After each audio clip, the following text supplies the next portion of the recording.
Hi everyone, it's Travis, the Pagan Scholar, here with an episode of Tarot and Poetry. Today we're going to be talking about the High Priestess, and this is one of everyone's favorite cards, actually. I think that this card sort of embodies and represents the aesthetic of tarot, what people are really searching for whenever they go to a tarot reader or they pick up a tarot deck. They're asking for that High Priestess energy to tap into the subconscious, the mystical realms, that mystical mentality, and they're really trying to engage in that dialogue of traversing the veil, I guess, is one way to put it. And so this card, while it's an amazing card, it's also incredibly easy to get wrong. So anyways, let's go ahead and dive right in to another episode of Tarot and Poetry. If you have gotten this far along in the series, you know we go with Benebell Wynn's Holistic Tarot Interpretation as my default, and then I go into my personal gnosis, and you can take that or leave that, but this is what Benebell has to say about the High Priestess. In many cards of the major arcana, a pool of water is depicted, which represents the submergence of or emergence from varying levels of consciousness. The pool can also denote the unconscious and connection to the collective unconscious. In the High Priestess, the priestess's gown transforms seamlessly into a pool, indicating an unbroken link and interchange with the unconscious. Just as a side note, I dislike using the word unconscious. I prefer subconscious, but this is, yeah, that's just my 2 bits. The High Priestess is the card of spirituality, psychic energy, and intuition. She conveys to the seeker that the seeker is one with powerful, unconscious knowledge, and that the seeker must activate intuition to retrieve that knowledge.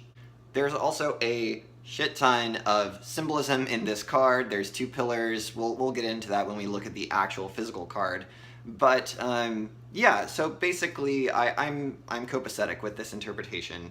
It's your go-to card for metaphysics. She is the spiritual philosopher of the tarot. She is concerned, I mean, yeah, the Hierophant is sort of a pope card. He's sort of the theologian, whereas the High Priestess is much more closer to her god or her goddess. She is the priestess, you know, whereas the Hierophant is the theologian, which, much to my chagrin, that's kind of my role in all of this cosmic soup. But the High Priestess is praxis. She is the well of intuition and the the well of knowledge, the spring of knowledge that is connected to the divine source. Alright, so I'm actually going to read from another source, and if I reveal to you what that source is, then a lot of my credibility goes out the window. So all I'm going to say is these are not my words. However, from a very nerdy source, I have stumbled upon an excellent tool for tarot. If you are interested, please hit me up on my Facebook page, and I will share with you where this information came from. So, the High Priestess sits on her throne and waits. She is resting potential. She is spirituality without the religious dogma of the Hierophant, and she is authority without the chest-pounding masculinity of the Emperor. Her power doesn't stem from her femininity as the Empress does, but her knowledge from her introspection and her patience. In some decks, she is called the Female Pope, but perhaps a simple reminder that a spiritual leader's authority doesn't come from gender, station in life, or any other earthly attribute, but from her or his connection to a higher power. Also, the High Priestess is mistress of her own labyrinth, mysterious and inscrutable, doling out knowledge that can enlighten or mislead. She does not give up her secrets easily or lightly, and her ceremonial headdress and garb act as a kind of mask, making sure that it is her station that witnesses see, not the woman beneath.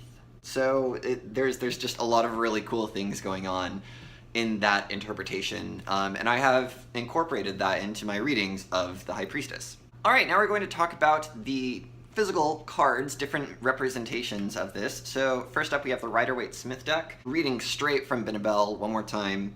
B and J on the pillars are reminiscent of Solomon's temple. The J on the right stands for Yakin. I'm assuming, I don't know. Anyways, which means he shall establish, and the B on the left for Boaz, for In it is strength. There's a Latin cross fixed to her chest. On her head is adorned with a crown containing 3 phases of the moon, waxing, full, and waning, representing the maiden, the mother, and the crown. Behind her is a curtain painted with pomegranates. Pomegranates, do we really need to get into that symbolism? At her feet is a waxing crescent moon, waiting in the priestess's gown, which seems to have transformed to water. She holds a scroll with the word Torah. Again, do we need to get into that symbolism? Behind the priestess is a body of calm water. I never noticed that, but there is. Okay. The High Priestess is coastal. Basically, that really sums it up. So we have a very composed figure. She is balanced and she is duality. This is the card that represents sort of not a trepidation, but a 1 foot in, 1 foot out of the spiritual hokey pokey that we're all doing. She is the Line Strider, which is one of my new favorite decks, actually. But anyways, so this is a card that represents sort of gently trespassing, or not trespassing, but having the ability to go in the in-between places, and that's the High Priestess. She's chock full of all of that awesome, arcane, magical, mystic energy. In fact, I don't want to say magical, because it's more mystic than magical. It's more spiritual, theurgy driven, but it's also personal gnosis, and it's this interesting, again, trespassing between the mundane and the spiritual. She is somehow harmoniously both. Moving on to the Universal Fantasy Tarot. This is one of my favorite representations of the High Priestess, because it's so cool, alright? We have this woman, you can't really see her eyes very well, but she wears a crown, and there are these sort of like tendril ideas, that meaning like it can extend into all these different realms of thought. There's the suggestion that she has 4 hands represented in the background of her throne, meaning she has hands in different cookie jars, if you want to be colloquial about it. It's so intricate. The 2 faces, the tragedy and the drama mask, which that's my interpretation of this card. And then the fact that you can see her feet, and that she is suspended high above the world, that she has this vista where she can sort of like, she is the boundary between where earth meets sky. She is in that mystical place, the ascended realms, but she is still a part of the earth. And you can see her feet, and feet represent frailty. They represent, if you're barefoot, this is kind of branching out, being really weird, but if you're barefoot, you're kind of vulnerable. And when we see feet on crosses, usually, you know, it's a sign of, my words are failing me, but yeah, feet do something, and they do other things for other people, but it's just this super intricate, detailed, and symmetrical card, which again speaks to the symmetry, the binary, I mean, we can get outside the binary, of course, but the High Priestess is outside the binary, absolutely. But she also understands the binary and balance and how we understand and engage with those things. Lastly, we have the Night Sun Tarot, and this priestess is dark. She is very dark. She wears a veil herself, and she studies a book of magic.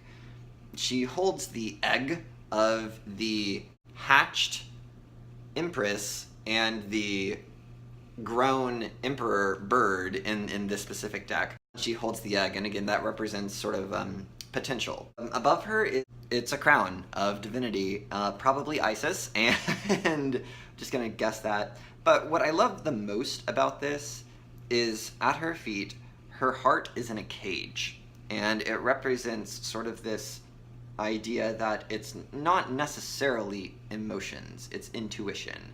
So it's not the emotional weight or labor of the Empress or of the, well, okay, that's something else I wanted to talk about. So even though the High Priestess is gendered in the idea that she's a priestess and not a priest, again, her power doesn't really come from her gender. She isn't the feminine mystique. She is the mystique.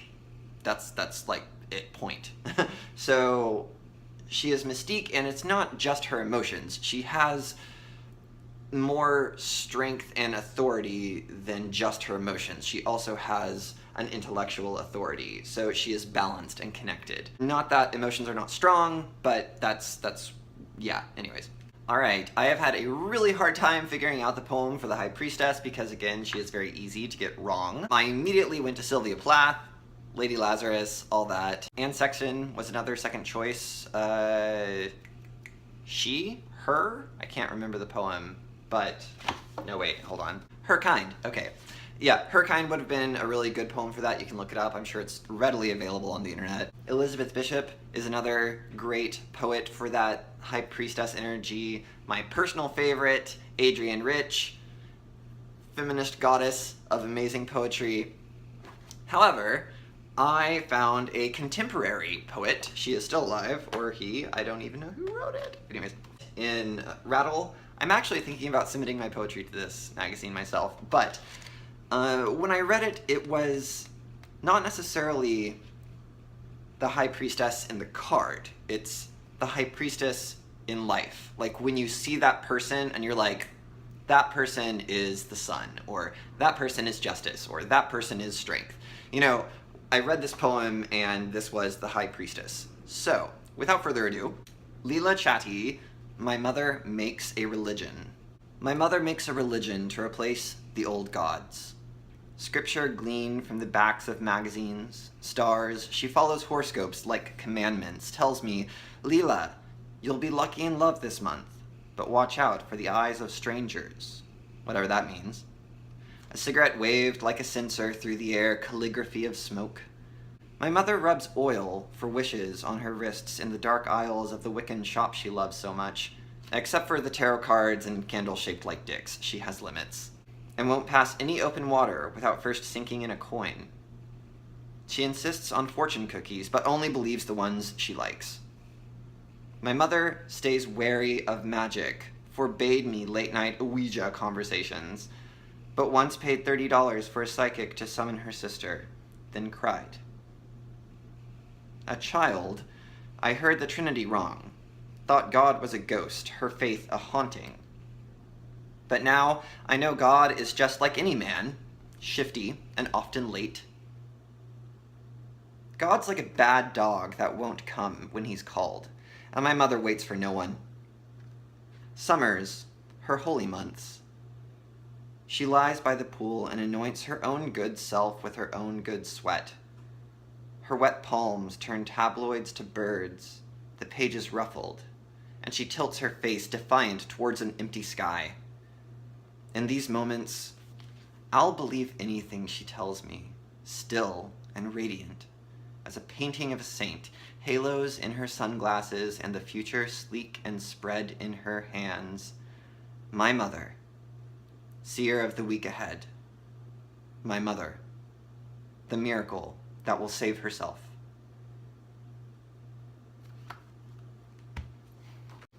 Sorry, okay, I had to take a minute after that poem. I'm a firm believer that we are our own saviors, and we have to be our own salvation in the world. We have to be the change that we want to see. And I think that this poem is sort of like the existential version of the High Priestess. She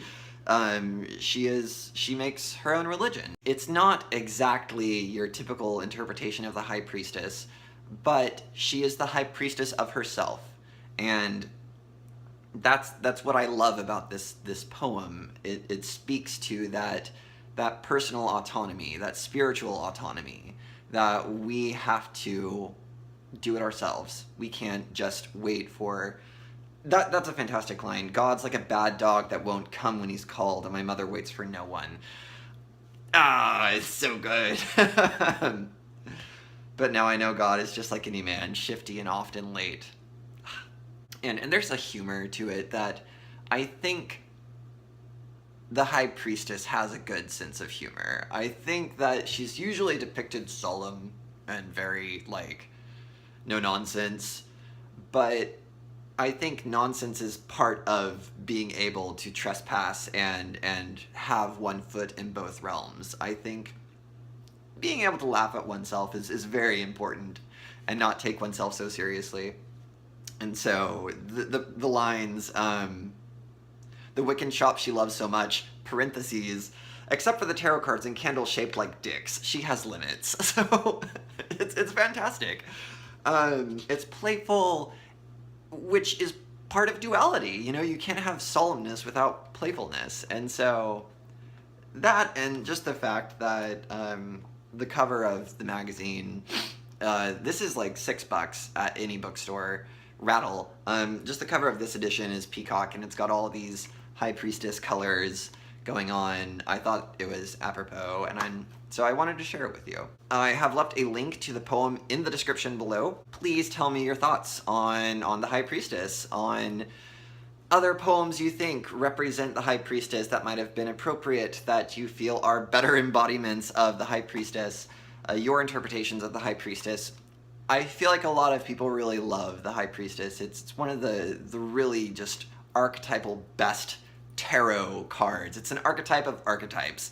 And so, I don't even know what that means. But, yeah, so everybody, thank you so much for watching. A like is appreciated, a subscription even more so, and as always, merry meet, merry part, and merry meet again.